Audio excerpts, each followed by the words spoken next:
una frase aparentemente desesperada y pronunciada por un padre ante la policía, ante las cámaras y ante toda España. Es 112 Andalucía, dígame.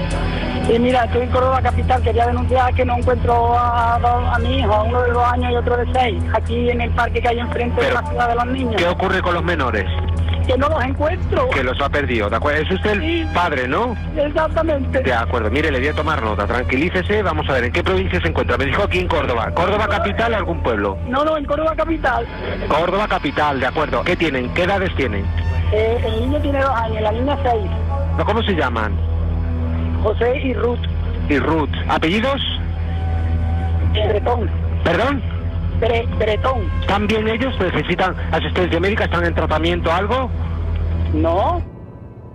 Pero aquella tarde, del 8 de octubre de 2011, en Córdoba, Ruth y José Bretón no se habían perdido. Ruth tenía 6 años y José solo tenía 2. Eran 2 niños pequeños, hijos de Ruth Ortiz y José Bretón. En septiembre de 2011, Ruth Ortiz comunicó a su exmarido José Bretón su intención de divorciarse. Y a partir de ese momento, Bretón comenzó a planear una venganza contra ella, utilizando lo que más quería a la mujer: sus hijos. José Bretón no era un desconocido para quienes lo rodeaban. Había nacido en Córdoba en 1972. De cara al exterior podía parecer un hombre metódico, serio, incluso correcto. Pero los informes psicológicos posteriores describirían que era un hombre obsesivo, narcisista, con una tremenda frialdad emocional y una profunda necesidad de control. No fue considerado inimputable. No estaba loco en el sentido penal. Sabía lo que hacía y, según los tribunales, lo hizo con plena conciencia. Esta historia comienza con Ruth y con José el viernes 7 de octubre de 2011. Ese día, Bretón recogió a los niños en Huelva para llevárselos a Córdoba durante el fin de semana. Hasta ahí, nada parecía extraño. Era una visita paterna más, una rutina dentro de una separación todavía reciente. Pero según la reconstrucción judicial, Bretón ya tenía preparado mucho más que un fin de semana con sus hijos. Había comprado tranquilizantes y había adquirido grandes cantidades de combustible. En total, más de 171 litros. También había hecho acopio de leña en la finca familiar de Las Quemadillas. Esta finca pertenecía a la familia de Bretón. Está situada en Córdoba, un lugar alejado de las miradas, donde él podía moverse con libertad. Para cualquier otra persona habría sido una finca más. Para José Bretón, según la sentencia, fue el escenario perfecto. El 8 de octubre de 2011 amaneció como un sábado cualquiera. Bretón pasó parte de la mañana con los niños en casa de su hermana Catalina. Allí estuvieron también otros familiares. Nada en aquella escena hacía imaginar que Ruth y José estaban viviendo sus últimas horas. Después, Bretón cogió su coche y continuó con su plan. Había preparado una coartada. Más tarde diría que había llevado a los niños al Parque Cruz Conde, también conocido como Ciudad de los Niños, y que allí los perdió de vista en apenas unos minutos. Pero antes de llegar a esa mentira, debemos trasladarnos a la finca. Según la versión acreditada en el proceso, Bretón llevó a los niños a Las Quemadillas. Allí les habría administrado medicamentos para adormecerlos. Después acabó con sus vidas y quemó sus cuerpos en una hoguera preparada para borrar cualquier rastro. Lo que convirtió este caso en una de las investigaciones más impactantes de España no fue solo el asesinato, fue la construcción minuciosa de una desaparición falsa. Esa tarde, José Bretón llamó a emergencias. Dijo que sus hijos habían desaparecido en el Parque Cruz Conde Aseguró que se había despistado, que los había perdido de vista y que no sabía dónde estaban. Desde ese momento, Córdoba se llenó de miedo. La Policía Nacional puso en marcha la investigación. Comenzaron los rastreos, se revisaron zonas verdes, caminos, cámaras, testigos, llamadas y horarios. La imagen de Ruth y José comenzó a circular por todo el país.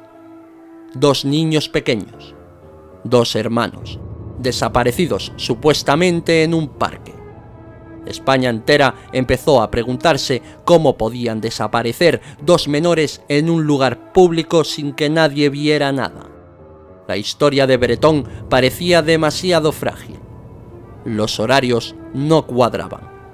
Las cámaras del parque no confirmaban su versión. Nadie recordaba haber visto claramente a los niños allí. Y mientras la búsqueda crecía, también crecía una sospecha silenciosa.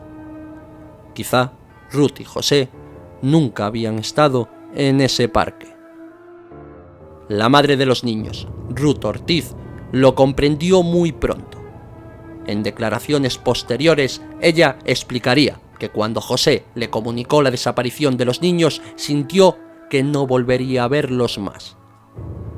No era solo intuición, era el conocimiento íntimo de un hombre al que había decidido dejar.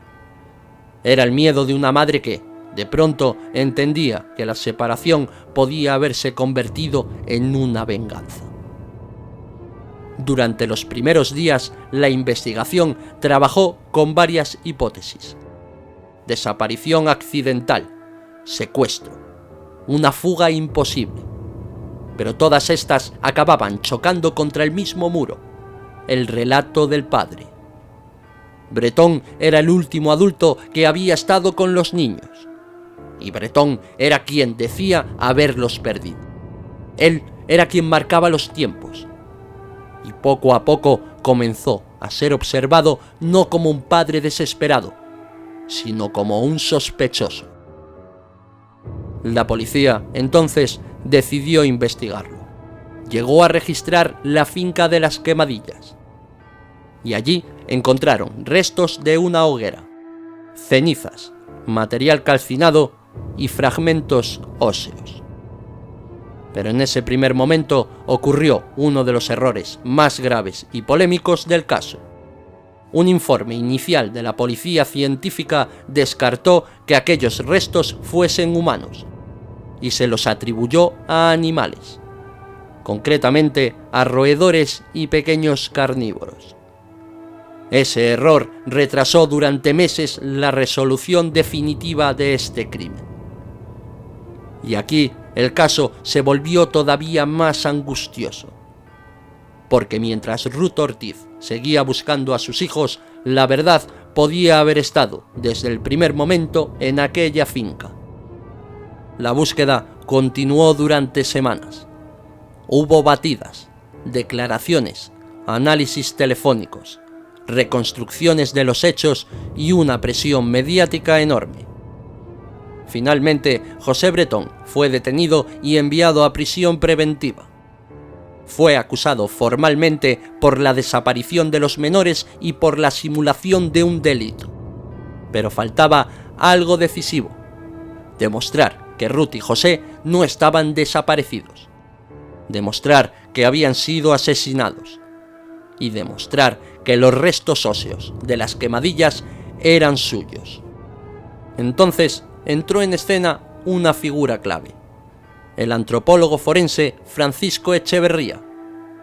A petición del entorno de Ruth Ortiz, Echeverría revisó los restos hallados en la hoguera y llegó a una conclusión completamente distinta a la inicial. Aquellos fragmentos eran humanos y correspondían a menores de edad compatibles con Ruth y con José. Para confirmarlo, se realizó un tercer análisis. El encargado fue José María Bermúdez de Castro, y se confirmó también la naturaleza humana de los restos. Aquello cambió el caso para siempre. La desaparición ya no era una desaparición, era un doble asesinato. La finca de las Quemadillas dejó de ser un escenario secundario para convertirse en el centro absoluto de la investigación. Allí, según la acusación, Bretón había ejecutado su plan, y allí había creído que el fuego borraría a sus hijos de la historia. Pero no lo consiguió, porque incluso en medio de las cenizas quedaron fragmentos diminutos, restos casi inapreciables, piezas que no parecían suficientes para contar una historia, pero que acabaron contando la más terrible de todas. A partir de ese momento, la investigación comenzó a reconstruir el plan completo. La compra del combustible, los tranquilizantes, la finca, la falsa desaparición, las llamadas y las contradicciones. Todo parecía responder a una estrategia: matar a los niños, hacer desaparecer sus cuerpos y presentarse ante el mundo como un padre desesperado que había sufrido una desgracia. Pero la imagen de Bretón nunca terminó de convencer. No había una emoción que encajase con la desaparición de sus dos hijos. Había frialdad, control y una insistencia constante en sostener una versión que se iba desmoronando poco a poco. Ruth Ortiz, mientras tanto, se convirtió en la voz de sus hijos. No dejó de exigir respuestas, no dejó de señalar a Bretón y no dejó de pelear contra la posibilidad de que el caso quedase en un callejón sin salida. Para una madre, no saber dónde están sus hijos es una auténtica tortura. Pero en este caso había algo todavía más cruel: sospechar que la verdad estaba delante de todos y que nadie conseguía demostrarlo. El caso de Ruth y José sacudió España, porque tocaba una herida profunda: la violencia vicaria, el uso de los hijos para destruir a una mujer, la idea de hacer daño a una madre golpeando lo que más ama. Aunque el término no estaba entonces tan presente en el debate público como lo está hoy en día, el caso de Bretón se convirtió en uno de los ejemplos más brutales de esta forma de violencia. Porque Bretón no solo mató a dos niños. Según los tribunales, mató a sus hijos para castigar a Ruth Ortiz. Y esta es quizá la parte más oscura del caso. Ruth y José no fueron víctimas de un arrebato incomprensible, sino de una decisión calculada por su padre. El juicio llegaría en 2013. Allí se escucharía la versión de Bretón, que siguió negando haber matado a sus hijos. Diría que los quería con locura, que daría la vida por ellos. Pero frente a sus palabras estaban las pruebas: el combustible, los restos, los informes periciales y la escena de las quemadillas. Pero esto lo abordaremos en la segunda parte de esta historia. Porque antes del juicio, antes de la condena y antes de que el jurado lo declarase culpable por unanimidad, España vivió meses atrapada en una pregunta imposible: ¿dónde estaban Ruth y José? Durante mucho tiempo, millones de personas imaginaron que quizá seguían vivos, que tal vez alguien los había llevado, o que quizá aparecerían en cualquier momento. Pero la verdad estaba mucho más cerca, en una finca familiar, en una hoguera, en los restos que primero fueron ignorados y después hablaron. Ruth y José desaparecieron oficialmente el 8 de octubre de 2011. Pero según la justicia, no se perdieron en un parque. Fueron asesinados por su padre. Si te ha gustado este vídeo y quieres que sigamos trayendo más vídeos como estos al canal, por favor, suscríbete.